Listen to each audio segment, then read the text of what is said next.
છોકરી વચ્ચે ડખો થઈ ગયો. છોકરો કે હવે આપણે શું કરવાનું છે? તો હવે આપણે કરવાનું શું કે છોકરી કે કઈ નહીં, ખાટી ખાટી આંબલી નીથી ખાટું દહીં, ખાટી ખાટી આંબલી ઈથી ખાટું દહીં, આજથી તારે મારે કાંઈ નહીં, તું મારો ભાઈ.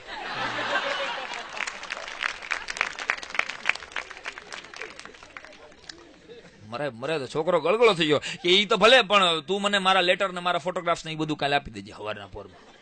છોકરાએ માં આવ્યું કે ક્યાંક હામું ન થાય કાંઈ, તું હવારના પોરમાં લેટર ના ફોટોગ્રાફ્સ લેતી આવજે. છોકરીએ હવારના પોરમાં આવીને લેટરનો ફોટાનો ઢગલો કર્યો કે આમાં તારા હોય ગોતી લેજે.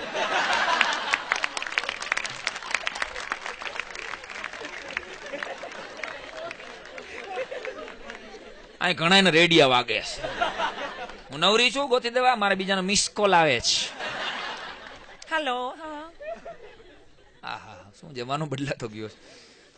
પણ એક મેં સહજ રીતે રાજકોટ, અમદાવાદ હોય, સુરત હોય કે ગમે ત્યાં દરેક શહેરની વાત આ કરું છું, ઓબ્ઝર્વેશન ખાલી અહીંથી રજૂ કરું છું કે છોકરીઓને ક્રિટિસાઇઝ નથી કરતો, પણ મેં તો જોયું કે રાજકોટમાં, અમદાવાદમાં, સુરતમાં, બરોડામાં ક્યાંય પણ કોઈ છોકરીનું સ્કૂટી કે એનું કે લ્યુના ઈ બગડે અને છોકરી ખાલી એની ઘોડી ચડાવીને ઉભીને આજુબાજુ આમ જોવે ને, ખાલી આમ બેબાકળી થઈને, ત્યાં હરખ પદુડીના એના ભાઈઓ આવી જાય. ક્યાં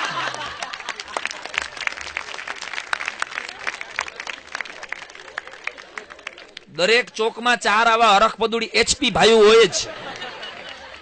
ક્યાંથી આવે છે કોણ જાણે, મને ખબર નથી. ગમે ચોકમાં, ગમે તે ગુજરાતના શહેરમાં કોઈ છોકરીનું સ્કૂટર ખરાબ થાય, શું થયું બેન, શું થયું, લાવ ઘણે તો પંપ મારી દઈએ, ઓલા આહા પંચર કરાવી દઈએ, મેં જોયા છે, પ્લગ સાફ કરી દે દીકરા, એવા વાલા વાલા થાય. ઘણે તો પેટ્રોલ પુલાવી દીધા દાખલા છે રાજુ મામા. હા ચાલો કાંઈ વાંધો નહીં, તમે ચિંતા કરો, બેન ન કે બાજા, ચાલો કાંઈ વાંધો નહીં. અને એક વખત મેં ટોપીને એમ પહેરેલું, એટલે ઓળખાવ નહીં, આમ એવો થઈ ગયો. ઓળખી જાય તો લોકો હવે વાંધો નહીં, ના નથી પાડતા.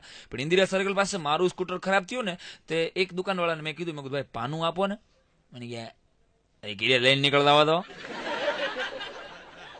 હું પ્લગ સાફ કરી દેતો હતો અને મને પાના ના પાડી દીધી. ભરતભાઈ મને કે ગીરેથી લઈને નીકળે, આવા નવા કોને કેટલા નીકળ્યા કરે, હા મારે હજી બોણી નથી તમને પાના દેવા, લે હું તું પંચર કરાવી દેતો હતો દીકરા. હા અને મારી દ્રષ્ટિએ મને કોઈ પૂછે ને કે ધર્મ સંકટ શું કહેવાય, તો એની મેં ટૂંકામાં ટૂંકી વ્યાખ્યા એ કાઢી છે કે તમારા સ્કૂટર આડે તમારો કાંઈ વાંક ન હોય અને કોઈક છોકરી ભટકાઈ જાય, એ મોટામાં મોટું ધર્મ. તમે કોઈક અઘોર પાપ કરી નાખ્યું હોય ને, વર્લ્ડ ટ્રેડ સેન્ટર તોડી નાખ્યું હોય ને, એવું વાતાવરણ થઈ જાય. મારા સ્કૂટર આડે ભૂલથી એક બેન ખાલી સ્લીપ થયા, એ લાગ્યું કઈ નહોતું, પણ ત્યાં તો ઓલા HP આવી જ જાય, તરત જ પડ્યા. બેન હજી ઉભા નથી ને, પણ ભાઈને આગાડતા હોય તો તમારા જવા કેટલા ધ્યાન નથી રાખતો, કોકની બેન દીકરો લાગે. ઓલાને કઈ બેનને કઈ વાંધો નહોતો, એને કઈ લાગ્યું નહોતું, પણ આ એવા ગરમ થઈ ગયા હતા. એટલે ઓલી છોકરી કે કઈ વાંધો નહીં કાકા, એમ ન હાલે બેન, આવાને કેવું જ જોઈએ. ધોમ હતો, ધોમ એકદમ.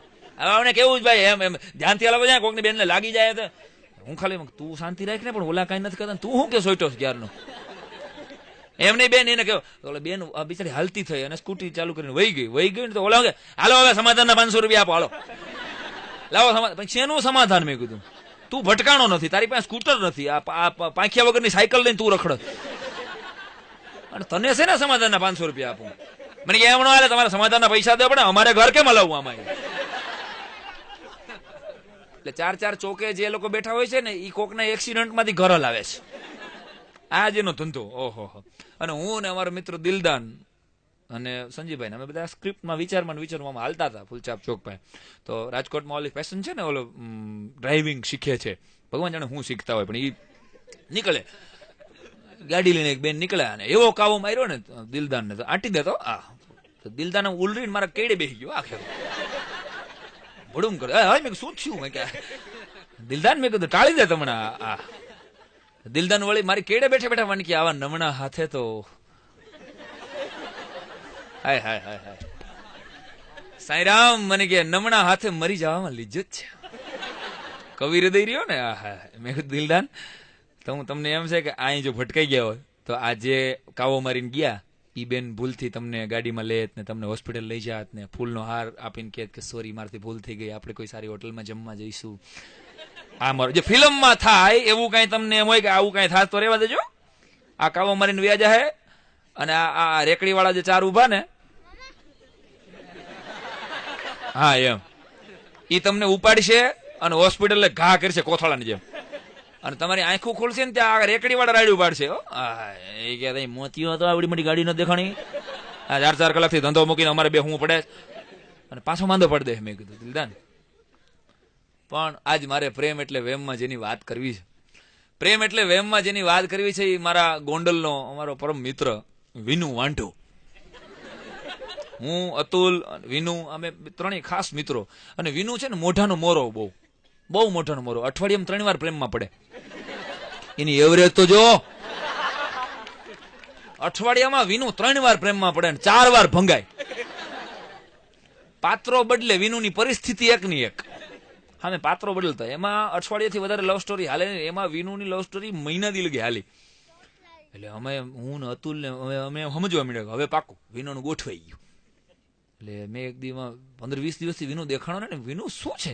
અરે મને કે ઊંધે કાંધ પ્રેમમાં પડ્યો છે, ઊંધે કાંધ પ્રેમમાં પડ્યો છું. સાંઈરામ, 25 દિવસ, આજ 20 દિવસ થયા, આજ 20 દિવસ થયા રોજનો એક લેટર લખું છું. શું વાત કરે છે? મેં રોજનો લેટર? તો મેં કીધું સાહિત્યિક લેટર હશે ને. મને કે ના, એવું કઈ અંદર નો આવે, ઉપર લેટરના નંબર બદલતા લઈએ. લખાણ નીચેનું એકનું એક. પ્રિય, હું તને ચાહું છું, તું મને ચાહતી હશ. તારા બાપુજીની તબિયત હારી છે, મારા બાપુજીની તબિયત હારી છે. તારા ગામમાં વરસાદ છે, મારા ગામમાં વરસાદ છે. આપણે જલ્દી લગ્ન કરી લેશું. લિખિત તારો વિનુ. કન્ટેન એકનું એક, ટાઇટલ ફરે. લેટર નંબર 18 મળ્યો છે, લેટર નંબર 19 સ્વીકારજે. 30 દિવસ લગી ભાઈ લેટર લખ્યા. પછી મહિના દી પછી મને મળ્યો ને, તમે વિનુ 30 દિવસના લેટર લખ્યા તો ગોઠવાઈ ગયો ને વ્યવસ્થિત તરીકે. નિમાણો થઈને વિનુ મને કે ના યાર, બેવફા નીકળી.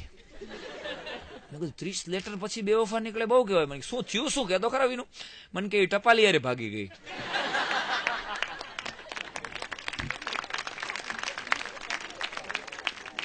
ટપાલી યારે ભાગી ગઈ, બોલો 30 દી લગી ઓલો ગયો ને.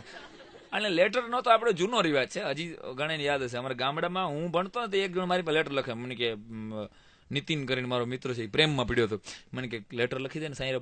હું એને લેટર લખી દઉં. 2-3 લેટર લખ્યા ને પછી મેં મારા નીતિન ભાઈબંધને કીધું, મેં કીધું નીતિન, કોક દી તારી પ્રેમિકાને ખબર પડશે કે તું મારી પાસે લેટર લખાવે. તો મેં કીધું એને દુઃખ નહીં થાય એમ કે ભાઈ આ બહારના કોકના હાથે લેટર લખાવે છે. નીતિન કે એમાં એને શું દુઃખ થાય, એને ક્યાં વાંચતા આવડે છે કે એને ક્યાં વાંચતા આવડે કે ઈ એની બેનપણી પાસે વસાવે છે. મરી ગયા. મેં કીધું તને લખતા નથી આવડતું, એને વાંચતો તો અમને હું કામ ગોટે ચડાવસ? ગામને દુખી કરે. અમુક તો પ્રેમમાં પડે ને. હા.